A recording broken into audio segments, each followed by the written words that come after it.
Hello friends, मैं अंकित कुमार आप लोगों को स्वागत करता हूं कर्मा एंड को एजुकेशन में। और यहाँ हम लोग डिस्कस करने वाले हैं करंट अफेयर्स के MCQs जो कि बनाया गया 21 अप्रैल 2020 की डेट से। ठीक है, तो आप लोग इनको अच्छी तरह से देख लीजिएगा, एक बार समझ लीजिएगा क्योंकि ये इंपॉर्टेंट है थोड़े करंट अफेयर्स, और इनके साथ में आपको पता लगेगा भाई कि किस तरह से हम क्वेश्चन को आगे देखने वाले हैं। चलिए स्टार्ट करते हैं। तो पहला क्वेश्चन है हमारा, कोविड-19 के कारण राष्ट्रीय व्यापारी लॉकडाउन, ठीक है, एक पूरा देश जो लॉकडाउन हुआ इसकी स्थिति को देखते हुए किस राज्य में आयोजित होने वाले त्रिशूर पूरम उत्सव को पहली बार रद्द किया गया है। ठीक है, एक ऐसा उत्सव है जो कि मनाया जाता था और इसको पहली बार रद्द कर दिया गया। आज से पहले ये उत्सव कभी रद्द नहीं हुआ। सोचो, युगों से इसकी संभावना चली आ रही है, मतलब युगों से ये जो उत्सव है मनाता जा रहे हैं। जैसे अभी आपने देखा था कि 14 अप्रैल को डॉक्टर भीमराव अम्बेडकर जयंती थी, तो वो भी मनती आ रही थी, लेकिन वो भी रद्द कर दी गई। तो यहाँ पे इसका आंसर देंगे आप लोग, और 30 सेकंड में समझ रहा हूँ, 30 सेकंड में कमेंट सेक्शन में आंसर बताइए। चलिए देखते हैं आगे। ऑप्शन है केरल। ठीक है, तो केरल में ये हुआ है। देखिए होता क्या है कि एक पूरम उत्सव होता है जो हर वर्ष 2 मई को आयोजित किया जाता है। ठीक है, अभी हालांकि 2 मई आए नहीं है, लेकिन जो लॉकडाउन है वो तो 3 मई तक बढ़ा दिया गया है, क्योंकि 14 अप्रैल को लॉकडाउन ख़त्म होने की बात थी, लेकिन वो बढ़ गया है। ठीक, तो केरल सरकार ने इस बार इस पर्व को रद्द करने का निर्णय ले लिया है। हालांकि जो पर्व है ये वार्षिक हिंदू त्यौहार का एक पर्व है जो कि केरल में आयोजित किया जाता है, और जिसका अगर हम बात करें तो राजा राम वर्मा का जो योगदान था, राजा राम वर्मा अगर आपने सुना हो तो एक बहुत ही अच्छे कवि रहे थे। ठीक है, जो कि कोचीन के महाराजा 1790 से 1805 थे, और शक्तान थामपुरन के नाम से मशहूर थे। ये जो पर्व है त्रिशूर, ठीक है, त्रिशूर पूरम की शुरुआत से पहले केरल में सबसे बड़ा मंदिर उत्सव अरट्टुपुझा में आयोजित एक दिवसीय उत्सव था ये। ठीक है, जिसे हम अरट्टुपुझा के नाम से जानते हैं। तो याद रखना, अगर त्रिशूर पूरम की जगह पे अरट्टुपुझा भी पूछा जाए तो भी ये इसी का ही मतलब होगा, नाम होगा। तो ये याद रखना कब आयोजित किया जाता है, इंपॉर्टेंट क्या है, 2 मई को। चलिए आगे देखते हैं। अगला क्वेश्चन है, विश्व विरासत दिवस वर्ल्ड हेरिटेज डे निम्न में से किस दिन मनाया जाता है? 18 अप्रैल, 20 मार्च, 10 फरवरी या 15 जनवरी? तो 30 सेकंड में क्वेश्चन ऑप्शन दे रहा हूँ आपको, 30 सेकंड में कमेंट सेक्शन में अटेम्प्ट कीजिए क्वेश्चन को। चलिए आगे देखते हैं। देखिए ये बनाया जाता है 18 अप्रैल को। देखिए इसको एक ऐसे समझ सकते हैं कि ऑलरेडी अभी हम करंट अफेयर डिस्कस कर रहे हैं, तो ये है आपका अप्रैल का हम डिस्कस कर रहे हैं। अप्रैल में तो यहाँ पे मार्च, फरवरी, जनवरी ये तो ऑप्शन में आएगा नहीं, लेकिन एग्जाम में आप ऐसा नहीं समझ सकते हो। ठीक है, तो एग्जाम में आपको ये याद ही करना होगा पर्टिकुलरली।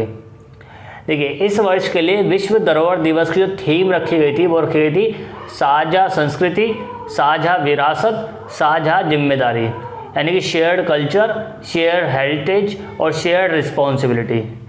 इस दिवस का मुख्य उद्देश्य रखा गया था, उसमें था सांस्कृतिक विरासत की विविधता, और इसके बारे में जागरूकता फैलाने की बात की थी, और भविष्य में इसका संरक्षण करने की बात भी की गई थी।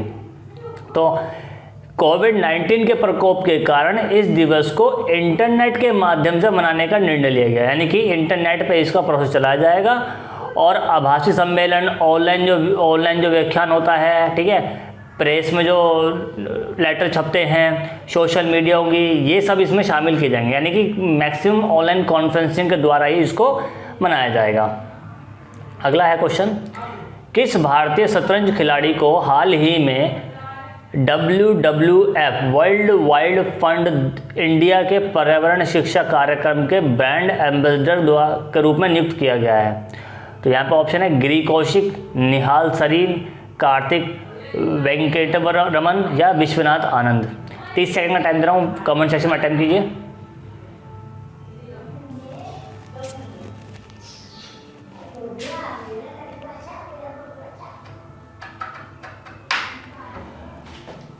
तो यहाँ पर देखते हैं क्वेश्चन को फटाफट से। तो यहाँ पर है विश्वनाथ आनंद। ठीक है, तो विश्वनाथ आनंद करेक्ट आंसर है। विश्वनाथ आनंद जो है वो उनका जन्म हुआ था 11 दिसंबर 1969 को तमिलनाडु के एक जगह में जिसका नाम है मयिलादुथुरई।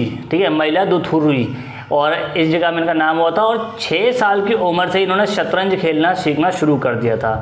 अब ये कई सारे विश्व रिकॉर्ड भी जीत चुके हैं, विश्व विजेता चैंपियनशिप भी रहे थे, 2003 में बने थे।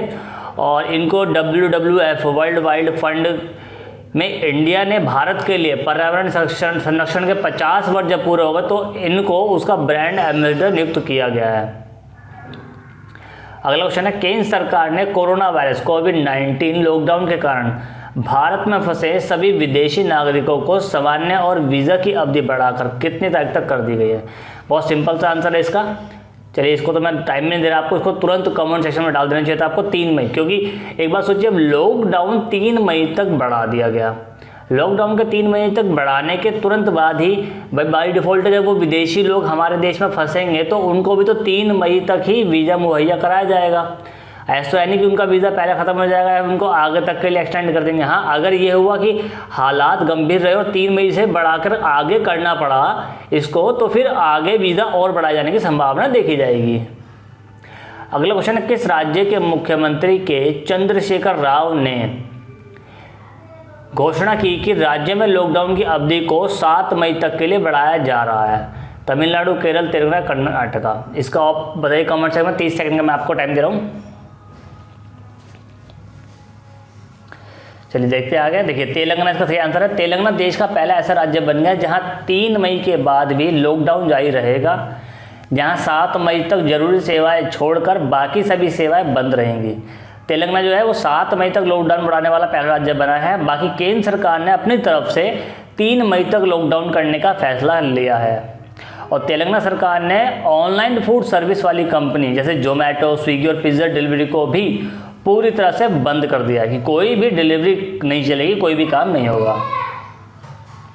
अगला क्वेश्चन है, केंद्रीय कृषि एवं किसान कल्याण मंत्रालय ने कृषि आधारित आपूर्ति श्रृंखलाओं में विघटन को कम करने के लिए किस मोबाइल एप्लीकेशन को लॉन्च किया है? किसान रथ, स्वर्ग रथ, जन कल्याण या किसान कल्याण? देखिए, यहाँ पर है किसान रथ की बात की गई है। किसान जो रथ बनाया गया है, मतलब किसान रथ वैसा नहीं है, एक एप्लीकेशन है, ठीक है। और इस एप्लीकेशन में राष्ट्रीय सूचना विज्ञान केंद्र द्वारा विकसित किया गया है इसे, ठीक है। याद रखिएगा, इंपॉर्टेंट क्या है इसमें, किसके द्वारा विकसित किया गया? राष्ट्रीय सूचना विज्ञान केंद्र द्वारा इसको विकसित किया गया है, जो किसानों को, एक व्यापारियों को उनकी उपज को स्थानांतरित करने के लिए वाहनों की खोज में मदद करेगा, ठीक है।